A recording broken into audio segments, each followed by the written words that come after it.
you dispute the characterization that you called folks who would oppose those voting bills as being Bull Connor or George Wallace, but you said that they would be sort of in the same camp. No, I didn't say that. Look what I said. Go back and read what I said and tell me if you think I called anyone who voted on the side of the position taken by Bull Connor that they were Bull Connor. And that is an interesting reading of English. I assume you got into journalism because you like to write.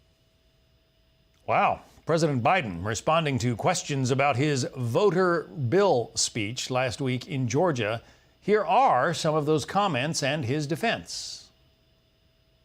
At consequential moments in history, they present a choice. Do you want to be on the side of Dr. King or George Wallace? Do you want to be on the side of John Lewis or Bull Connor? Do you want to be on the side of Abraham Lincoln or Jefferson Davis? Anybody who listened to the speech, I did not say that there were going to be a George Wallace or a Bull Connor. I said we're going to have a decision in history that is going to be marked just like it was then. You either voted on the side, that didn't make you George Wallace or didn't make you Bull Connor. But if you did not vote for the Voting Rights Act back then, you were voting with those who agreed with Connor. Real Clear Politics White House reporter Philip Wegmann is the guy who asked the president about those statements during the Wednesday press conference, or at least he tried to. Philip joins us now. He got a little angry at you. Why? Well, this is a sensitive president, and clearly he doesn't appreciate scrutiny on the speech that he gave in Georgia. So when I asked him about the Bull Connor and George Wallace comparison, he erupted before I could actually ask my question, which was, how does he expect to work with Republicans after he's laid out that binary? And frankly, the White House, they don't want to relitigate that speech at this point. And it is kind of a moot point because Republicans are walking away thinking that the president did compare them to segregationists. And frankly, it didn't work. It didn't sway Senators Joe Manchin or Kristen Sinema to vote for the voting rights bills that he has supported thus far. Yeah, if you catch more flies with honey than with vinegar, I guess is the thing my mom might have said. He just got so testy with you and didn't even allow you to finish the question. Yeah, and you sort of expect that whenever you're talking to any president, and clearly I don't have to tell you this. I mean, when you talk to any politician and you point back to some of their words, occasionally that can get underneath their skin. But I don't think that anyone is crying any tears for me because the president was a little bit gruff.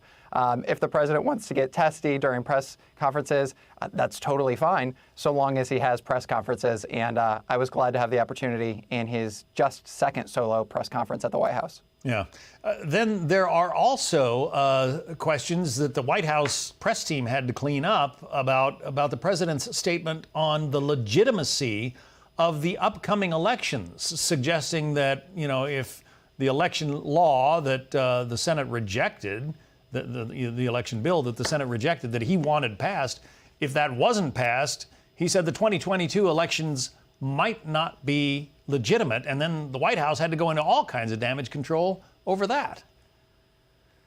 Yeah, that's right. I mean, the president was asked whether or not he thought that the upcoming midterms were going to be legitimate. And certainly the White House is expecting a bit of a shellacking coming up in those midterms. But I don't think anyone thought that the president was going to say what he did, which is that he thinks that it depends on whether or not he could get those laws through the Senate. And so when I followed up with him just a short time later to ask about the legitimacy of the 2022 midterms, he told me it could easily be illegitimate. And then he started talking about former President Trump and some of the things that we saw last January. I steered the conversation back to the 2022 midterms specifically. And the president told me in no uncertain terms that he wasn't ready to say that it could be legit. The walk back did not come from the White House until the next day. Yeah, the former president, President Trump, likes to say that the 2020 elections were not legitimate. Joe Biden says they were, but now flips forward to 2022 and says they might not be. voters have to feel a little queasy about going to the booth. Yeah, and this administration has been making an argument for some time that democracy itself is at stake.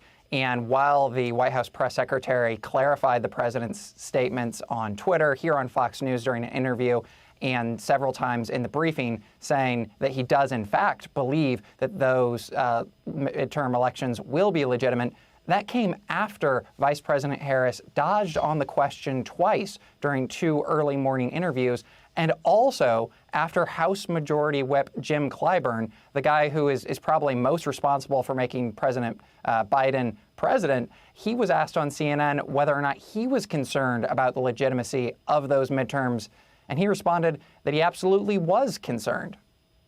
The president spent, some time talking about the situation on the border between Russia and Ukraine, but did not address the situation on our southern border, where fentanyl, for instance, is flooding across and killing record numbers of Americans.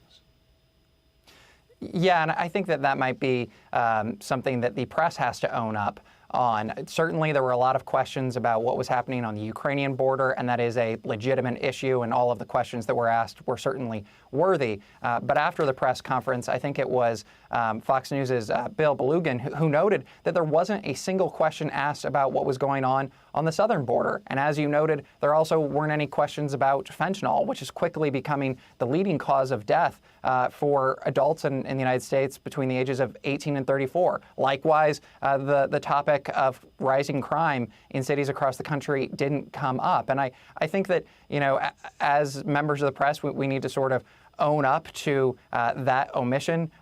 For me, though, certainly I'm not immune from that criticism. My aim, though, was quickly to get him to follow up on the legitimacy question, because I thought that was fundamental. But certainly there were other questions that did not go addressed and probably should have. You certainly made some news in talking to the president this week. We'll see what happens the next time he holds a news conference. Philip Wegmann, RealClearPolitics White House reporter. Thank you. Thank you, sir. Hey, Sean Hannity here. Hey, click here to subscribe to Fox News YouTube page and catch our hottest interviews and most compelling analysis. You will not get it anywhere else.